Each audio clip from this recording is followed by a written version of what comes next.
The mining station floated in the cold darkness of space like a forgotten toy. It was old and ugly, with rust eating its walls and strange sounds coming from its pipes every night. Most workers hated this place. They called it the Edge, because it sat at the edge of known space, far from any planet that felt like home. Taeho did not hate it. He did not love it either. He simply lived there, because he had nowhere else to go. He was a mechanic, and a good one. His hands knew machines the way a musician knows their instrument. When something broke on the station, people called Taeho. When the air filters failed at 3 in the morning, Taeho fixed them. When the water recyclers made strange noises, Taeho made them quiet again. He was 32 years old, with tired eyes and rough hands covered in old scars from his work. He kept his black hair short because long hair got caught in machines. He rarely smiled, not because he was sad, but because he had forgotten how. Taeho had no family. His parents died when he was young. He grew up in a government home on Earth with other children who had no one. When he turned 18, he left and never looked back. He traveled from station to station, planet to planet, fixing things that were broken. He was good at fixing things. He was not good at making friends. The other workers on the Edge left him alone. They thought he was strange because he talked to machines more than people. They did not understand that machines never lied, never left, and never hurt anyone on purpose. Machines made sense. People did not. One night, Taeho could not sleep. This happened often. He would lie in his small room and stare at the metal ceiling, listening to the station breathe around him. The Edge was never quiet. It groaned and clicked and hummed like a living creature. But tonight, there was a different sound. It was soft, almost too soft to hear. A cry. No, not a cry exactly. More like a whimper. It came from somewhere deep in the station. Somewhere Taeho had never been.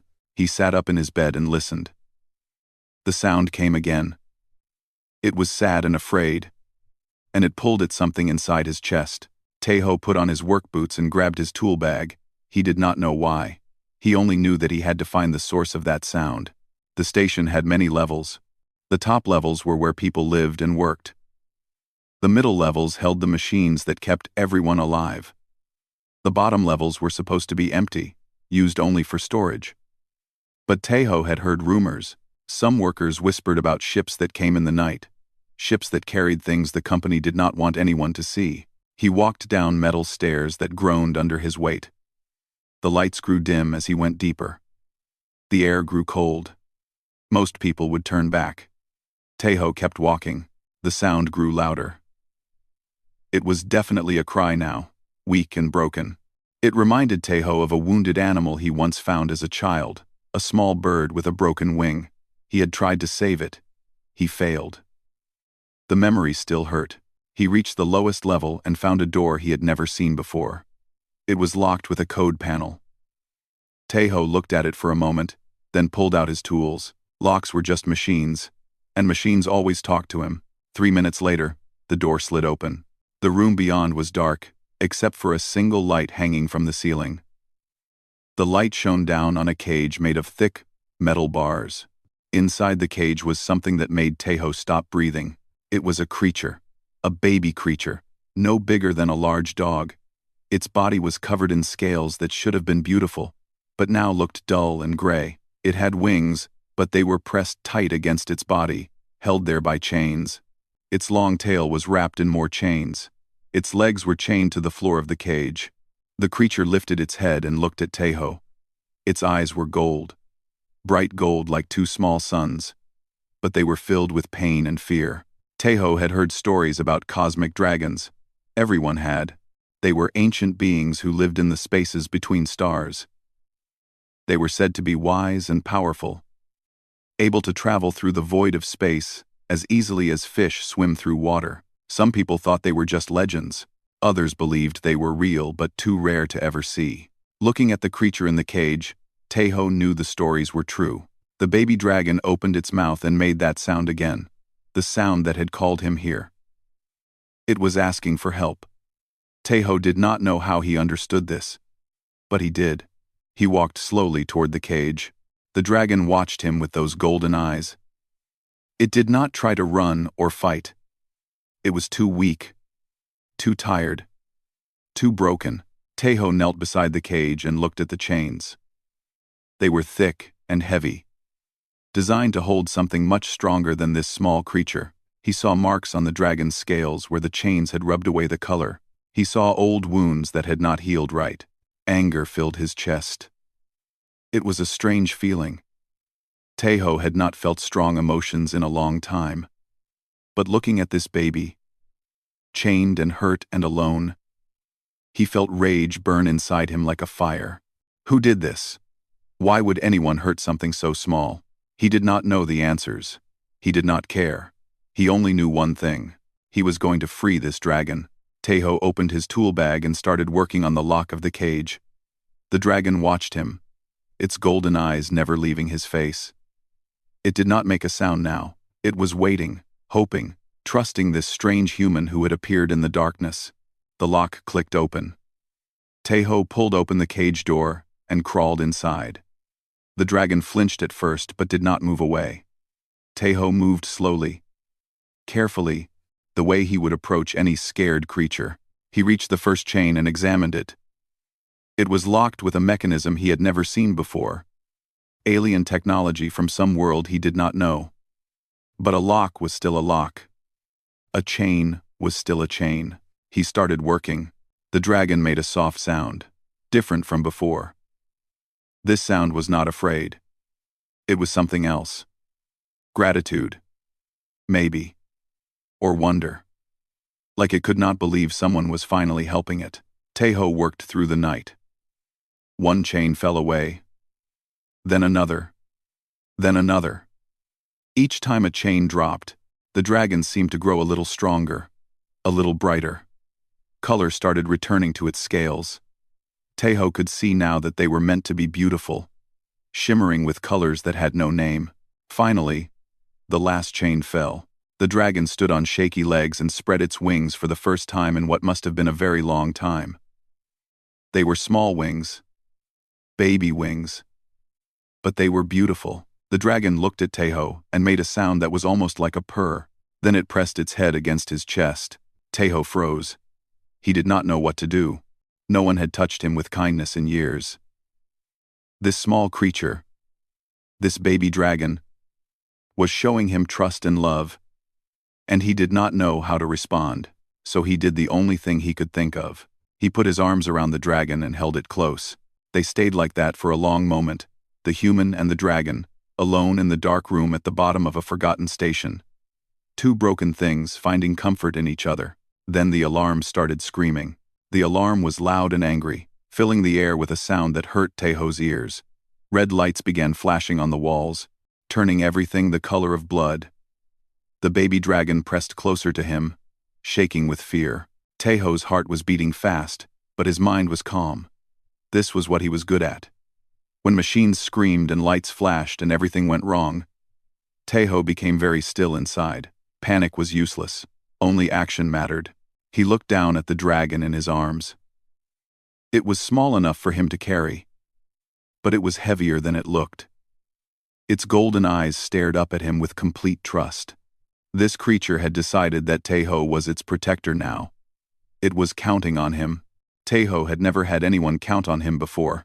He stood up quickly and moved toward the door. The dragon wrapped its tail around his arm and tucked its wings tight against its body, making itself smaller. It was trying to help him carry it. Smart creature. The hallway outside was empty. But Tejo knew it would not stay that way for long. Someone had noticed the cage was open. Someone was coming. He thought fast. The top levels would be crawling with people soon. The middle levels had too many cameras. But Tejo knew this station better than anyone. He knew every pipe, every vent, every forgotten corner. He knew places that did not exist on any map. He turned left and ran. The dragon made soft sounds against his chest, small chirps that might have been questions. Tejo did not have time to answer. He moved through the station like a ghost, taking paths that no one else knew. Through a maintenance tunnel here, behind a broken wall panel there, up a ladder that was not supposed to work anymore. Behind him, he heard voices. Angry voices, shouting orders. Tejo ran faster. The dragon suddenly lifted its head and made a different sound. This one was sharp. Warning. Tejo stopped just before turning a corner. He pressed himself against the wall and held his breath. Footsteps. Heavy boots on metal floor. Someone was coming from the other direction. Tejo looked around desperately. There was a vent cover above him, just big enough for a man to fit through. He reached up and pulled it open with one hand while holding the dragon with the other. The metal groaned but came free. He pulled himself up into the vent. The dragon still clutched against his chest. The space was tight and dark and dusty. Tejo did not care. He put the vent cover back, just as the footsteps reached the corner. Through the slits in the cover, he saw boots. Black boots. Military style. Then he saw legs. A body. A face. The face belonged to a creature that was not human. It was tall and thin, with gray skin and eyes that were completely black. An alien species Tejo did not recognize. The alien looked around the hallway, searching. Its black eyes passed right over the vent cover. Then it turned and walked away, speaking into a device on its wrist. Tejo did not move for a long time. The dragon was perfectly still against him, as if it understood the danger. When the footsteps faded completely, Tejo finally let out his breath. He crawled through the vent system, moving slowly and quietly. The dragon helped by staying calm, not making any sound. Tejo was impressed. This baby was brave. After what felt like hours, Tejo found what he was looking for. The vent opened into a small room that most people did not know existed. It was an old control center from when the station was first built, now forgotten and unused. Tejo had found it years ago and sometimes came here to be alone.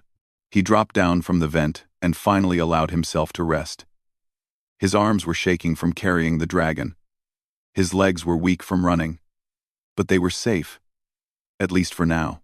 The dragon looked up at him and made that purring sound again. Then it did something that surprised Tejo completely.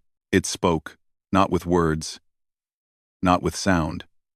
The voice appeared directly in his mind, soft and young, like a child speaking. "Thank you." Tejo stared at the dragon. "You can talk?" "Not talk. Think. You hear my thoughts. I hear yours." Tejo did not know what to say. He had never heard of dragons being able to do this. But then again, he had never met a dragon before. "My name is Vera," the dragon said in his mind. "I am young. I was taken from my mother many cycles ago. The gray ones wanted to sell me.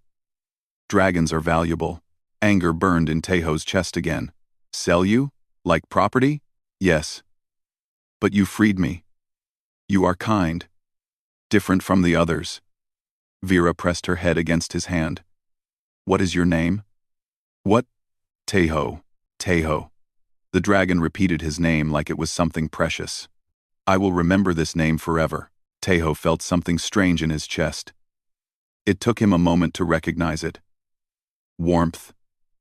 He felt warm inside for the first time in years, but there was no time for feelings. They were still in danger.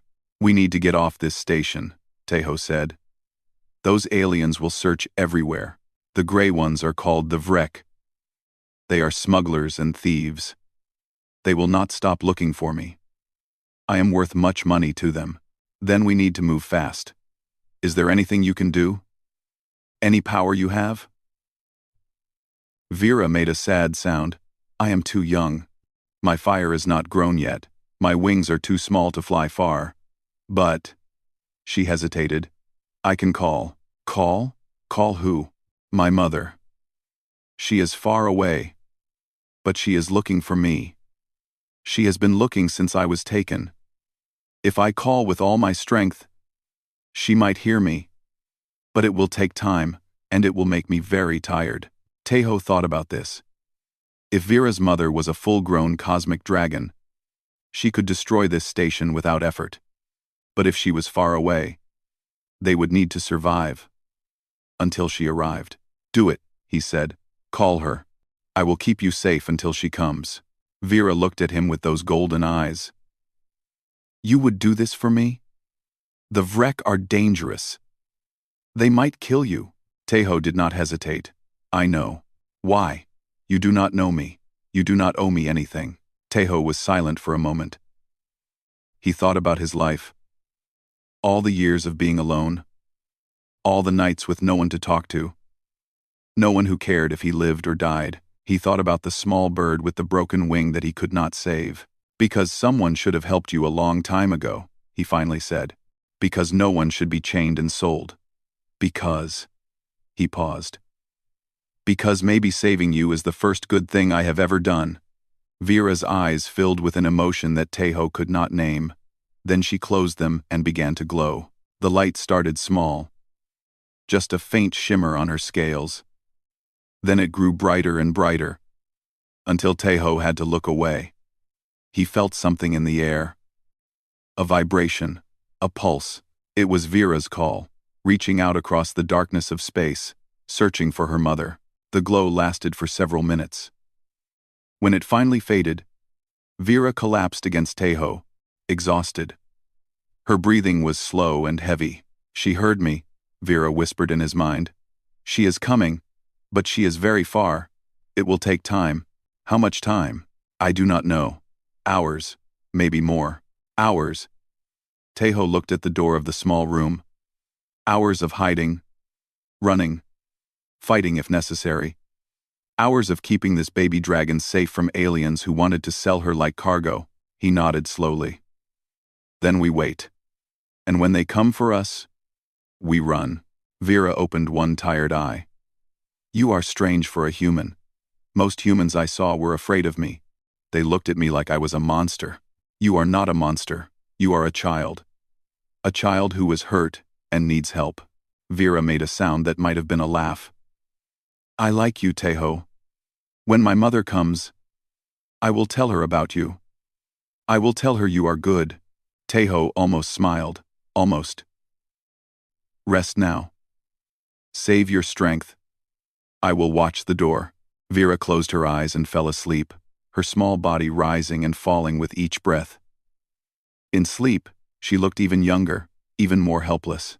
Teho sat with his back against the wall, watching over her. Outside, he could hear the sounds of the station. The alarms still wailing. Feet still running. Voices still shouting. The Vrek were searching everywhere. It was only a matter of time before they found this room. But Teho was not afraid. For the first time in his life, he had something worth protecting. For the first time, his existence had meaning. He would keep Vera safe, no matter what it cost him. The night grew long, and somewhere in the darkness of space, a mother dragon flew toward her child, her ancient heart burning with desperate hope. Teho did not know how long they hid in the forgotten room. Time moved strangely when every second felt like an hour. Vera slept deeply, her small body curled against his leg, her scales slowly regaining their color. He watched the door and listened to the sounds of the station. The alarms had stopped, but the silence was worse. It meant the Vrek had stopped panicking and started hunting properly. Then he heard footsteps. Not just one pair, but many. They were getting closer. Teho gently touched Vera. Wake up, we need to move. Vera opened her golden eyes and understood immediately. She climbed up to his shoulder and wrapped her tail around his arm again, making herself small. The footsteps stopped outside the door. Voices spoke in a language Teho did not understand. Then there was a loud bang as something hit the door. They were trying to break in. Teho looked around the room. There was only one other way out. A small window that led to a maintenance walkway outside the station. The walkway was old, and probably not safe. But it was better than staying here. He ran to the window and forced it open. Cold air rushed in, air that came from the recyclers and always smelled like metal. Behind him, the door was starting to bend under the attacks. Teho climbed out onto the walkway. It was narrow, barely wide enough for one person, and it hung over a drop that went down into darkness. Below was the engine section, full of machines that would kill anyone who fell into them. He did not look down. He started running along the walkway. The door behind him finally broke. He heard shouts as the Vrek saw the open window. They were following. "They are coming," Vera said in his mind. Her voice was calm but serious. "I know. Hold on tight." Tejo ran faster. The walkway shook under his feet. He could hear the metal groaning, complaining about his weight. This path was not meant for running. It was not meant for anything anymore. A shot flew past his head. Energy weapon, bright blue, hot enough to melt metal. The Vrek were shooting at him. Tejo ducked and kept running. More shots came, hitting the wall beside him, hitting the walkway beneath him. One hit the railing, and it exploded into pieces. Then, the walkway started falling apart. Tejo felt the metal give way under his feet. He jumped, throwing himself forward with all his strength. His hands caught the edge of a platform ahead, and he pulled himself up, just as the walkway collapsed behind him. He lay on the platform, breathing hard. Vera was still on his shoulder, still holding on. "That was close," she said. Tejo almost laughed. Yes, very close, but there was no time to rest. The Vrek would find another way around. He needed to keep moving. The platform led to a door that Tejo recognized. Behind that door was the escape pod section. Every station had escape pods for emergencies. If he could get to one, if he could launch before the Vrek caught him, they might have a chance. He opened the door and ran inside. The escape pod section was a long hallway with pods on both sides. Most of them were old and probably did not work. But Tejo knew machines. He could find one that would fly. He ran to the nearest pod and checked its systems. Dead. He moved to the next one. Also dead. The third one, the fourth one. All dead. "We do not have much time," Vera said. "I can feel them getting closer." Tejo kept moving. Fifth pod, sixth pod, seventh pod. Finally, the eighth pod showed signs of life. Its lights were dim, but they were on. He opened the pod door and climbed inside. The pod was small, just big enough for 2 people. The controls were simple, designed to be used by anyone in an emergency. Tejo started working. He connected wires, reset systems, fixed broken parts. His hands moved fast, doing work they had done 1,000 times before. Vera watched with wide eyes. "You are very good with machines." "Machines are easy. They follow rules. They make sense." The pod's engine coughed, then roared to life. Power flooded through the systems. The door sealed shut. Then Tejo heard banging on the outside. The Vrek had found them. "Hold on," Tejo said. He hit the launch button. The pod shot forward like a bullet, throwing Tejo back against his seat. Through the small window, he saw the station falling away behind them, getting smaller and smaller. He saw the Vrek in the hallway, watching them escape. Then there was only stars. Vera made a sound of joy. "We did it! We escaped!" But Tejo did not celebrate. He was looking at the screens in front of him, and what he saw made his blood turn cold. Ships, 3 of them. They had launched from the station and were following the escape pod. They were bigger, faster, and armed with weapons. "They are chasing us," Vera said, her joy turning to fear. "I see them." Tejo pushed the pod's engines as hard as they could go. But he knew it was not enough.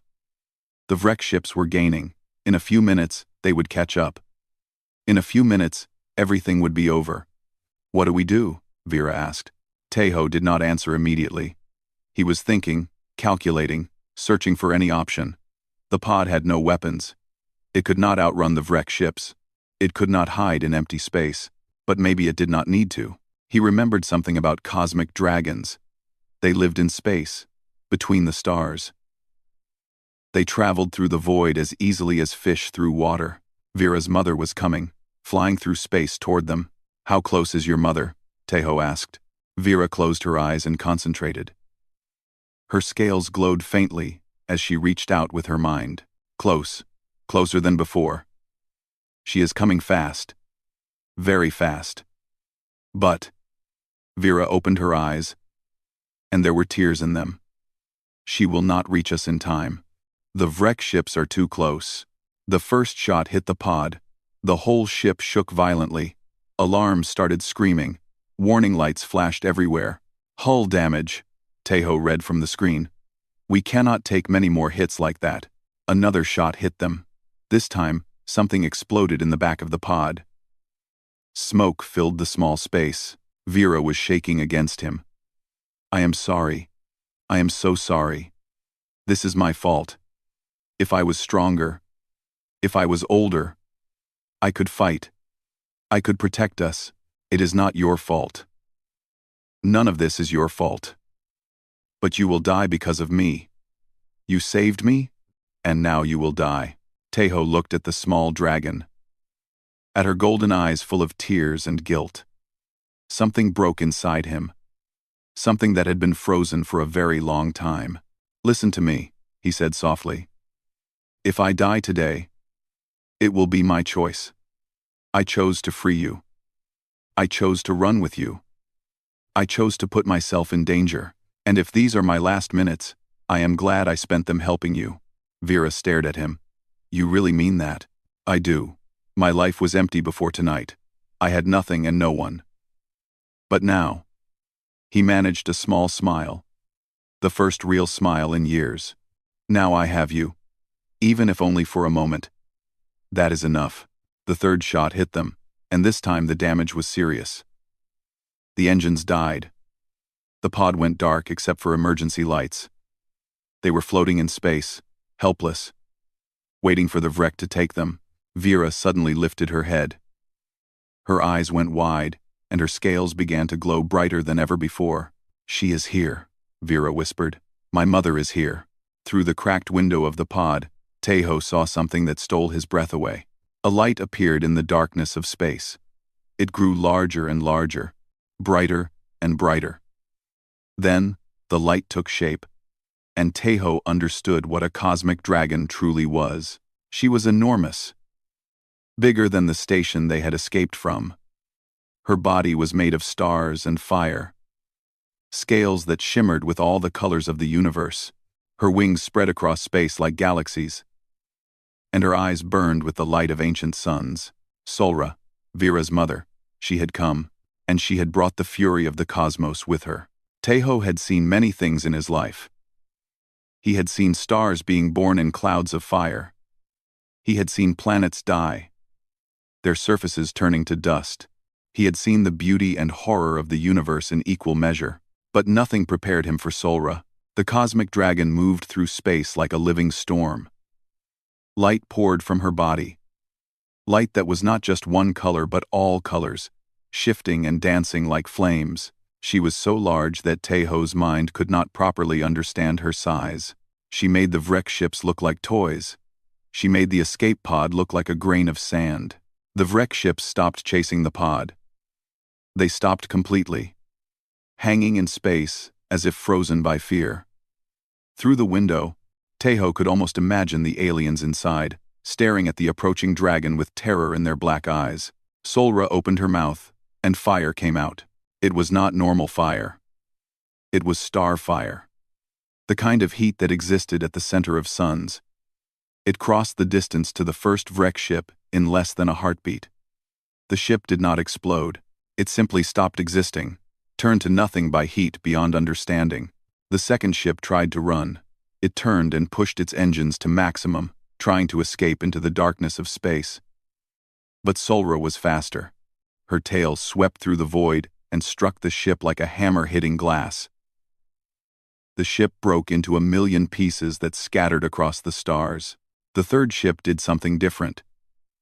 It stopped running and fired everything it had at Solra.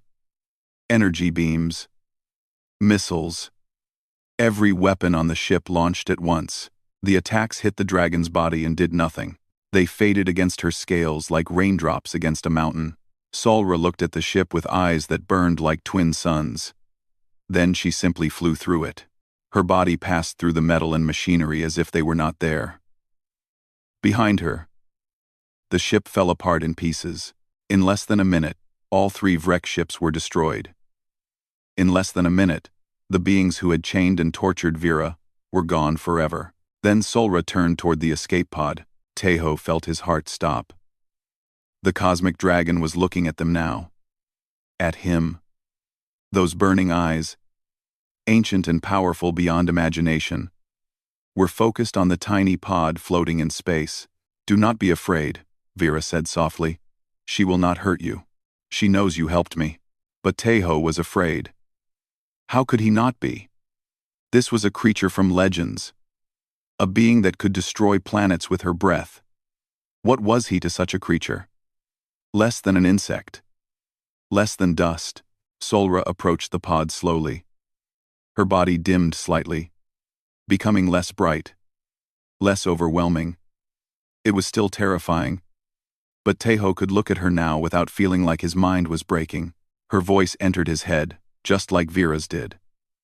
But where Vera's voice was young and soft, Solra's was deep and old, carrying the weight of ages beyond counting.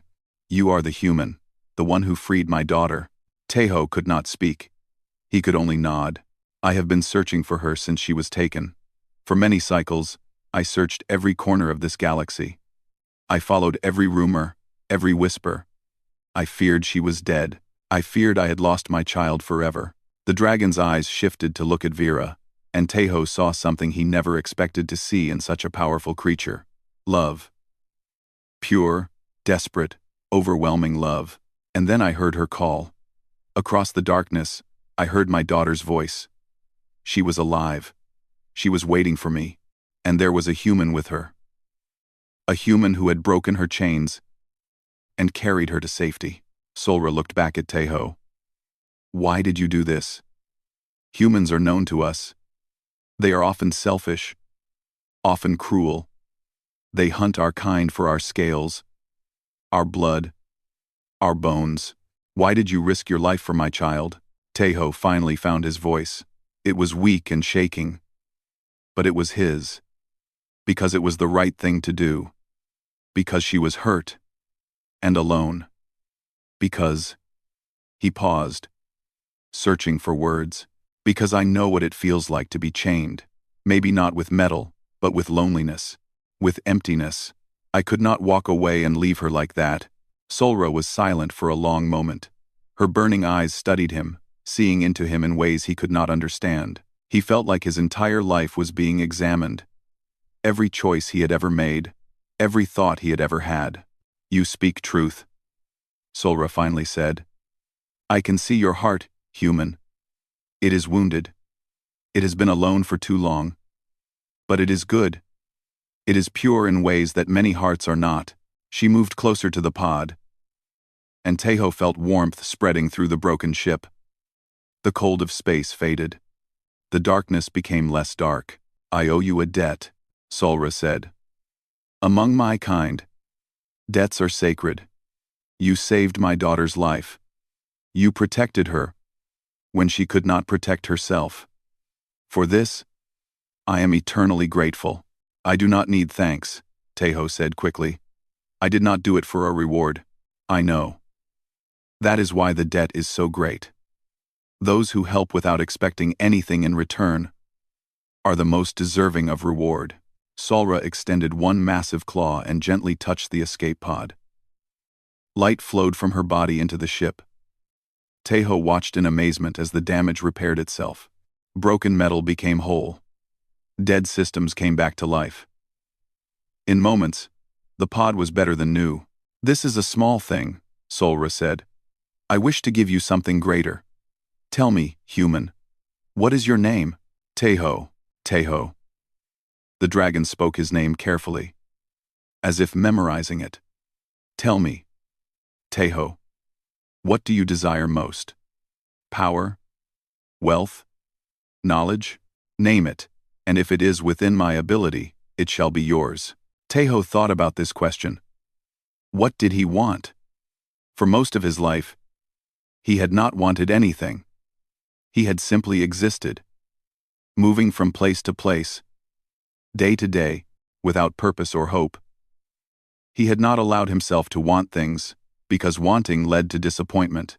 But now, looking at Vera curled against his chest, feeling her warmth and trust, he realized that he did want something. He wanted it so badly that it hurt to admit. "I want a family," he said quietly. "I want to belong somewhere. I want people who care if I live or die. I have never had that. I have been alone my whole life." Vera made a soft sound against his chest. Her golden eyes looked up at him with an emotion that made his heart ache. Solra was quiet for a long time. When she spoke again, her voice was gentler than before. "This is a request I did not expect. Most who face a cosmic dragon ask for treasure or strength. You ask for love, for connection, for the simple things that many take for granted. I know it is not something you can give," Tejo said. "You cannot create a family from nothing. I understand. I just wanted to answer honestly. You are wrong, Tejo. This is exactly what I can give." The dragon's eyes burned brighter, and Tejo felt something change in the air around him. Something ancient and powerful was happening. Among the cosmic dragons, family is not only blood. Family is choice. Family is bond. When one creature saves another, when they prove their heart is true, they can be welcomed into the clan. They become kin not by birth, but by spirit. Vera suddenly sat up straighter, her scales glowing with excitement. "Mother, do you mean?" "Yes, my daughter. If Tejo agrees, he will become one of us. He will be bound to our clan, protected by our laws, loved by our family. He will never be alone again." Tejo could not believe what he was hearing. "You would? You would accept a human? Into your family? You are more than a human, Tejo. You are a soul of rare quality. You walked into darkness to save a child you did not know. You faced death with courage and kindness. These are the qualities of dragons, not the qualities of species." Solra lowered her great head until her burning eyes were level with the pod's window. "What do you say, Tejo? Will you accept our offer? Will you become our kin?" Tejo looked at Vera. The little dragon was practically vibrating with hope. Her golden eyes were begging him to say yes. He thought about his life on the mining station, his empty room, his lonely nights, the years stretching ahead with nothing to look forward to. Then he thought about this moment, about Vera's warmth against his chest, about Solra's voice in his mind, about the possibility of belonging, truly belonging. For the first time in his existence, the answer was easy. "Yes," he said, "I accept." Solra's eyes blazed with joy. Vera let out a cry of happiness and wrapped herself around Tejo's neck, her tail squeezing him tight. And somewhere in the depths of space, a lonely human mechanic stopped being alone. The ceremony was held in a place that Tejo had never imagined could exist. Deep in space, far from any star or planet, there was a gathering of light. Dozens of cosmic dragons had come together, their bodies creating a constellation of fire and color that stretched across the void. Tejo floated in the center of this gathering, held safely in a bubble of warm light that Solra had created for him. Vera was beside him, her small body pressed against his side, her tail wrapped around his arm as it always was now. The dragons were of all sizes. Some were as large as Solra, ancient beings whose eyes held the wisdom of countless ages. Others were younger, smaller, their scales still bright with the energy of youth. And there were other babies, like Vera, watching the ceremony with wide, curious eyes. "Kin of the void." Solra's voice rang out across space, reaching every dragon present. "I have called you here to witness a sacred act. This human, Tejo, saved my daughter from chains and darkness. He risked his life when he had nothing to gain. He showed a heart of pure light." The dragons turned their burning eyes toward Tejo. He felt very small under their gaze, smaller than he had ever felt in his life. But he also felt something else. Warmth. Acceptance. The dragons were not looking at him with judgment or suspicion. They were looking at him with respect. "I claim this human as kin," Solra continued. "I ask the void to witness. I ask the stars to remember. From this moment, Tejo is blood of our blood, spirit of our spirit. He is one of us." The dragons began to glow brighter. Light poured from their bodies, mixing together in the darkness of space. The light flowed toward Tejo, surrounding him, entering him. He felt it in his bones, in his blood, in the deepest parts of his soul. It did not hurt. It felt like coming home. When the light faded, Tejo looked down at himself. He was still human. Still the same body he had always had. But something was different. He could feel things he had never felt before. He could feel the heartbeats of every dragon present. He could feel the ancient pulse of the universe itself. And on his chest, just above his heart, there was a mark. It glowed faintly. A pattern of scales and fire that had not been there before. The mark of our clan, Vera said happily. Now everyone will know you belong to us. Tejo touched the mark with trembling fingers. It was warm under his hand. Warm like Vera's scales when she pressed against him. Welcome, little brother.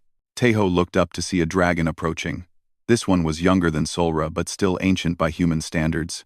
His scales were deep blue, like the heart of a star. I am Dahan, the dragon said. I am Solra's brother. Which now makes me your brother as well. Brother. Tejo had never had a brother. He had never had anyone. I am honored to meet you, he managed to say. Dahan made a sound that might have been a laugh. The honor is mine. Anyone who faces the Vrek to save a child has courage. You will bring strength to our family. Other dragons came forward, each one introducing themselves. Uncles and aunts, cousins and elders. A whole family tree of beings more ancient and powerful than anything Tejo had ever encountered. They welcomed him with warmth and kindness, speaking into his mind with voices that were sometimes deep and sometimes light. Vera stayed by his side through all of it, introducing each family member, explaining relationships that stretched back millions of years. She was so proud, her scales glowing bright with joy. And now, Solra said when the introductions were complete, we must discuss where Tejo will live. Tejo had not thought about this. He had been so overwhelmed by everything that practical matters had not crossed his mind. I cannot live in space, he said carefully. Humans need air, and food, and water. We are not like you. We know this, Solra replied. That is why we have prepared something for you. She gestured with one great wing, and the dragons parted to reveal something floating in the darkness beyond. It was a ship, but unlike any ship Tejo had ever seen. It was beautiful, made of materials that seemed to flow like liquid metal. It glowed with the same light as the dragons themselves. This is the Starwing, Solra said. It was built by our clan many ages ago, designed for travelers who could not survive in the void.